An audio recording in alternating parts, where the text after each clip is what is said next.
Assalamualaikum warahmatullahi wabarakatuh.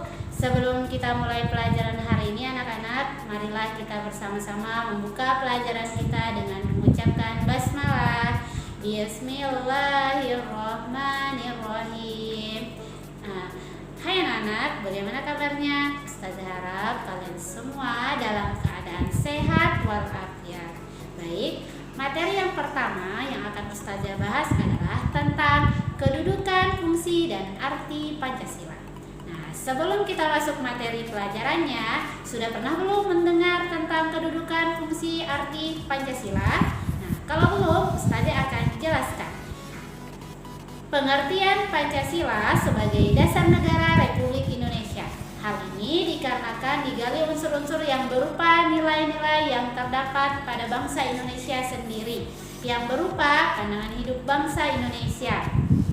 Kedudukan Pancasila terdiri dari 6. Yang pertama adalah Pancasila sebagai dasar negara. Yang kedua, Pancasila sebagai pandangan hidup bangsa. Yang ketiga, Pancasila sebagai kepribadian bangsa. Yang keempat, Pancasila sebagai perjanjian luhur rakyat. Yang kelima, Pancasila sebagai sumber dari segala sumber hukum. Dan yang terakhir, yang keenam adalah Pancasila sebagai ideologi nasional. Itu tadi adalah kedudukan Pancasila sebagai dasar negara.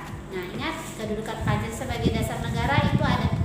Sedangkan arti penting Pancasila sebagai dasar negara dan pandangan hidup bangsa adalah Pancasila terdapat pada pembukaan Undang-Undang Dasar Negara Republik Indonesia yang terdapat pada alinea keempat. Nah, di mana alinea keempat ini mengatakan bahwasanya Pancasila yaitu terdapat pada pasal-pasal dalam Undang-Undang Negara Republik Indonesia tahun 1945 dan menjadi cita-cita hukum yang dituangkan dalam peraturan perundang-undangan.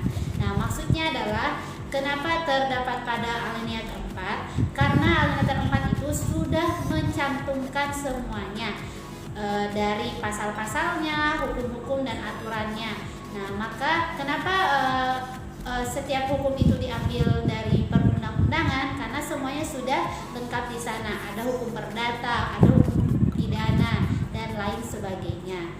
Nah, mungkin 2 materi ini saja yang akan Ustazah jelaskan. Yang pertama itu tentang kedudukannya, dan yang kedua adalah tentang arti penting Pancasila itu sendiri. Mungkin ini saja materi yang Ustazah sampaikan. Untuk pertemuan pertama, kita tidak ada tugas dulu.